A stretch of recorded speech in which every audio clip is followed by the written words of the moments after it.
I've noticed that whenever there's a book that gets on camera, that there's a purpose. Top shelf, behind Ton of the Screw. I think that this show has a very special relationship with literature. And I love the way they've put in these obscure references. I tend to want to go and read the books. Alice in Wonderland. Watership Down. A Brief History in Time. Wrinkle in Time. The Third Policeman. Stephen King. Stephen King. We're all very big Stephen King fans. It's a well-read, intelligent, mischievous bunch of people who came up with this show. I just like the idea of following a sort of trail of crumbs and making connections that way. Something I want you to see. That little place you always wanted, George? Sorry? What, don't you read? It's from Of Mice and Men. You'd like it. Puppies get killed. We sort of view each season of the show like a book, like the books in the Harry Potter series. There's an ongoing story, but each book has its own specific story. It's a show that really rewards continued viewing. It's really a show that, like a really good novel, builds up and up and up and up, and the rewards are exponential. That might like something to read. Dostoevsky. You don't have any Stephen King? Stephen King's book, The Stand, is a huge influence on Lost. It's also a long and sprawling tale.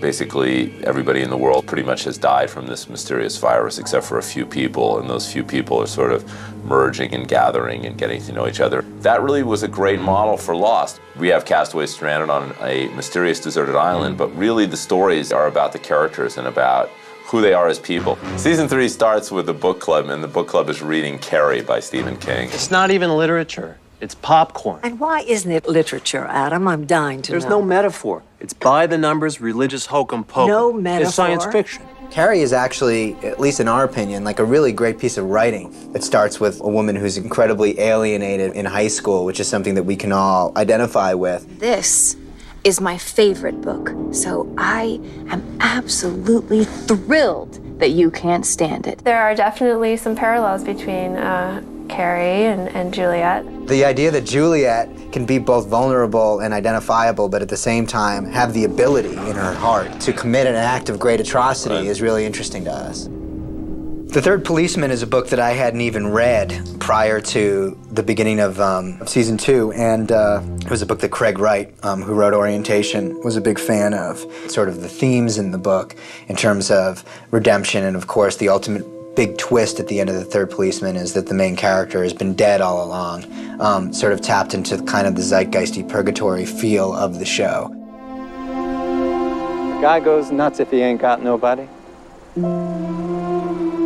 It don't make no difference who the guy is, as long as he's with you. I tell you,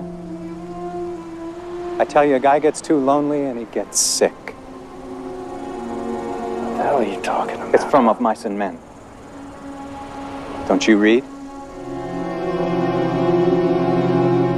I think there's a great sort of model in genre storytelling that kind of goes all the way back again to Dickens with The Christmas Carol. That idea of being able to see your life, knowing everything you know. We figured that we had a real great opportunity to do that just this once with Desmond and explaining how did he acquire this power to see the future.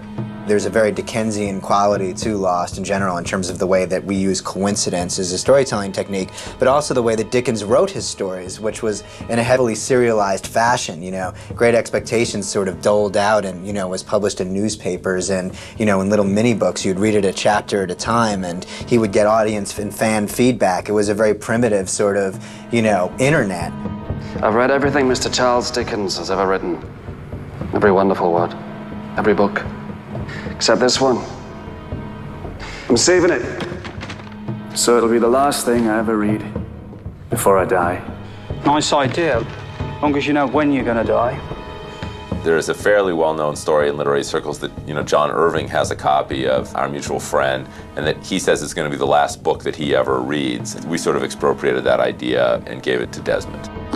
As cheesy as it sounds, like when I was growing up, I'd watch Saturday morning cartoons, and between the cartoons, like, TV actors would be like, reading is fundamental.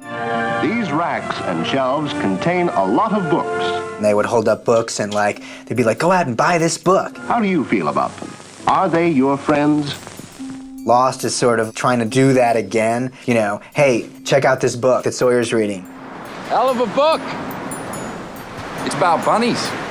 I love that Sawyer is a bookworm, and I love that he reads anything and everything. Things you would not typically think Sawyer would read. He's looking at a library from 1970-something in a hatch, and then whatever is on the plane. That's the thing I love the most about it, is that it's not like he can go out and buy a book. He can read what's there, and once he's done, that's it.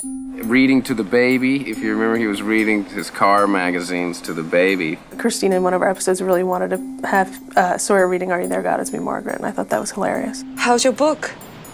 Predictable. Not nearly enough sex. I always imagined that he read all the books that he really wanted to read first, that were cool to him, but now he's getting to the Ayn Rand. Fountainhead's a very intimidating book, but I think that when he started reading it, I think he probably really loved it because there's this character in it called Rourke, a sort of a renegade, who is very much like Sawyer. There's sort of like these mythological stories that are ongoing, you know, referenced in a way over the course of the show. The Wizard of Oz is obviously a big one, and last year the Henry Gale reference kind of kicked it off. But then, of course, the imagery of the Wicked Witch of the East, who gets totaled by Dorothy's house in Kansas. This year we continued there, and then obviously with an episode called The Man Behind the Curtain. I think there is no Jacob. You are the man behind the curtain. The Wizard of Oz. And you're a liar. We've always envisioned Benjamin Linus as that kind of a guy, but maybe now we're beginning to believe that there is, in fact, an almighty and powerful Oz, and if he is almighty and powerful, that might be a very scary thing indeed. Sometimes people think that if you're doing genre television, that it can't also be substantive. And I think in Lost, we're trying to, you know, really address kind of serious thematic concerns. I mean, this is a show where the title Lost is really more about how these characters are metaphorically lost in their lives than literally being lost on this mysterious island. I never realized that. Really? That's pretty cool, isn't it? Deep. People saw the pilot, it was kind of like, oh, is it going to be like Lord of the Flies? In the reality of our world, Lord of the Flies has actually been strangely inapplicable. Lord of the Flies is about a group of kids and how their society basically breaks into two. One is savage and one is civilized. There was an unseen monster, and they started killing each other. But well, actually, it does seem like yeah, I stand corrected. Honestly, the savages are our people, the castaways. Well, you know.